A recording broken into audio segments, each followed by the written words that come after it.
I'm in my hotel. Usually when I'm staying in this hotel, it's my layover hotel. I am here on business, but it's on the business of securing a better and bigger bag, and hopefully a more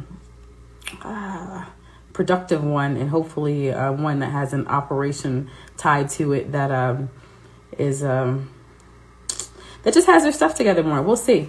So embarking on how can I say this? Elevating my spirits and working on embarking on a new frontier in my flight attendant career. That is one part of what I do, and I love it. And I love being a flight attendant. And hold on, I didn't mean to do that. I'm not trying to block you. No, I'm not trying to block you. I was just trying to like your comment. There we go. All right. So what was I going to share? So one of my favorite hotels. I love it. Here, kind of a little beautiful city. I like my space. This will be my space for the next 24 hours. I'm not sure how much time I'll actually have in the room. Oh, okay. So some things I wanted to share that will answer some questions for people who will go to the YouTube later on, and people who have asked mostly from Facebook. So at any point when you're coming on, just know you can see kind of like the whole version of this on my YouTube channel later on. So I'm going to start a new series on that channel, talking about my flight attendant journey. But of course you can go there to see other things about life, love, blah, blah, blah, my story. And of course, see videos of my performances, past and present, and some of the film work that I've done as well. So anyway, so this is about my flight attendant journey. So it actually started, was it 2018 or 2017? I forgot, but it actually started, a couple years ago. A friend of mine in Dallas who works for American Airlines, she, I think, works in HR. She sent a text message to me and a few of my friends, and she was like, hey, have you ever thought about being a flight attendant? And I actually did think about it, but it was just kind of fleeting. So one thing that I always wanted to do was be in the military. I wanted to be the first female in my generation to be in the Army, because my father used to be a sergeant in the Army. One of my brothers is in the Army. My family is very military and ministry. So it was an example for me. One of my grandfathers, lots of uncles, I saw them all in uniform, I was always proud of them and the life and their service. And it afforded, us a good life. I was born in Germany. I got to see the world, be in different places, have lots of great experiences. Military life is just completely like no other. I loved being a military brat for the time that he was there. And so I thought to myself, I always knew I wanted to be a singer. I knew the Army had a band. So I was thinking, okay, I'll sing in the military. I'll get a military job. That way I'll have some stability. I'll be able to, I always wanted to be proud to wear a uniform. I figured this would be a good way for me to be able to afford to travel. And should I decide to have a family, to be able to set my family up to have great benefits, a good life, and me to have that balance. I want to perform and travel. I also want to make sure that I'm not a starving artist. So that was kind of one of the things I thought about. Unfortunately for me, my eyes were so bad. I have LASIK now, go figure. I couldn't do it. I passed everything, but then when it came to the physical, I passed all the physical stuff too. My little tiny self. Yes, I did. But the eyes, the eye test, I could never pass. I tried to get a waiver, because you can get waiver for things, and it just, I guess it just was not for me, because I had a recruiter try to get me into like almost every branch, and they all said no for the same thing. So I guess that's a sign from the universe. Nope, this is just not for you. So I went on to do other things. I still continue to perform, act, do a whole lot of jobs. And I found out about myself that I am not a good regular employee. Like that 9-to-5 life, the same thing over and over again. Like literally, I'm just not built for it. I tried it. I tried retail sales, and I was pretty kick-ass in a lot of those things.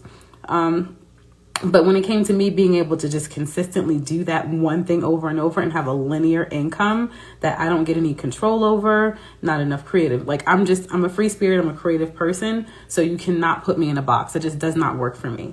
So, so then I decided, okay, this whole like regular job thing, it's not for me. I'm just going to have to figure out how to be pretty much a full-time entrepreneur. So anyway, fast forward some years, I'm singing background for Fred Hammond. And so that's how I met Sonia. And she was also singing for him and working for American Airlines. Her and her husband have an incredible ministry in Dallas called No Limit International, and they are amazeballs. Love them both. So she sends me a text and a few other friends and was like, have you ever thought about becoming flight attendant? We're hiring, and I just really feel like you're a good fit for this. So I started seriously considering it. Like, okay, I can see this. I get to wear a uniform. I get to travel the world. I get great flight bennies. Now I have a child, a couple children, and I'm like, I'd be able to provide them great travel benefits. It's a nice consolation prize. I couldn't be in the military. Okay, I'll look into this. It's another non-civilian life. And also I wouldn't be stuck in a night. Went in there, got on the plane, sitting at the gate and everything, getting ready to go to my face-to-face. And of course, after you go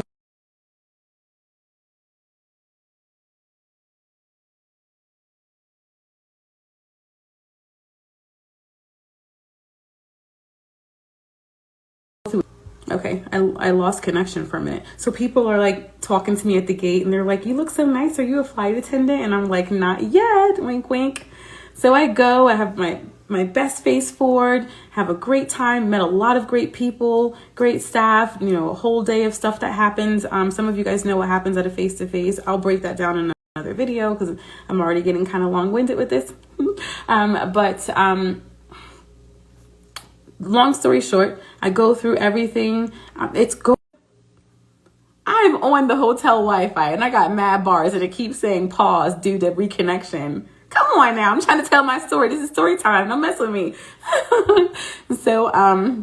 But of course, I've got more years of experience and wisdom and growth, and of course I'm better now. But at that time, I just knew I was ready. And so they're, okay, I'm tired of this pausing. I'm getting ready to get off this hotel Wi-Fi and just use my regular internet on my iPad. Come on now. So I'm thinking, oh, wow, this is it. I'm going to get my ticket, my golden ticket. And one of the recruiters said to me, I'll never forget. I forgot the exact words, but she gave me so much praise. And I'm like, yes, here it is. Here it is. She's just prolonging it. She's like, she used the word poised. I remember that. She said, we loved your responses and you were so poised and blah, blah, blah. But she was like, at this time, unfortunately, this is the end for you.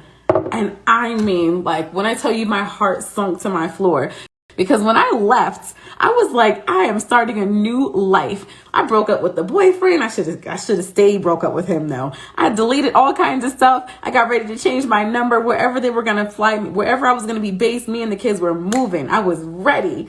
Talk about face crushed, spirits crushed, heartbroken. And she just said to me, please apply again. She goes, this is for you. Please reapply. Now is just not the right time. I was so upset. I was pissed flying back home. Like, what do you mean I'm amazing, but I can't get this?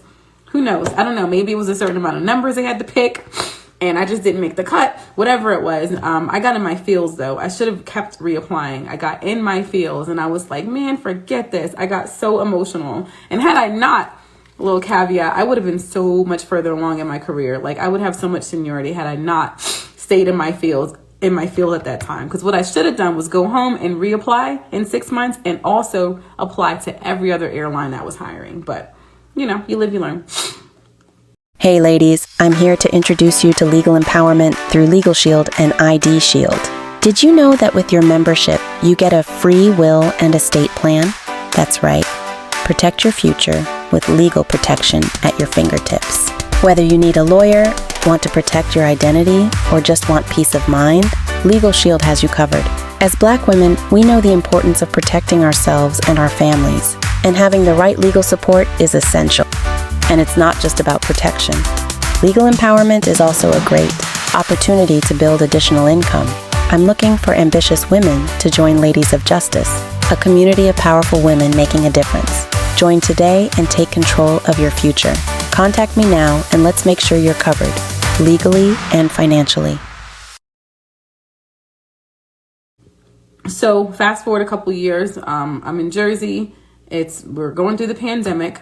So I'm not performing, and I'm used to performing on a regular basis, like little gigs, other bigger gigs, doing commercials on a regular basis, furniture commercials, all that little stuff. I didn't care, whatever. All that stuff was taking good care of me and my kids. So, I could, of course, it'd be nice to be on the big screen, and I was a couple of times, but my thing was I get to do what I love on a regular basis in a way that is sustainable for me, and my children, and I'm still able to be present for them. So taking on things with more responsibility and more work at that time just didn't work for me. People would ask, how come you didn't try to go bigger? Well, I was going my version of big and what worked for me to be, a single mother of 4 and still be able to do what I wanted to do with my life and live my dream. And if I wasn't a household name, I did not care. I was still acting, I was still singing, and that was taking care of me and my babies is all I cared about. But then the pandemic happens and I moved to the East Coast. So it's like, right in the middle of me trying to find a new agent, reestablish myself, the world shuts down. So now I'm like, okay, what am I going to do? Because I need a job, but I'm not doing that job life. I am not going backwards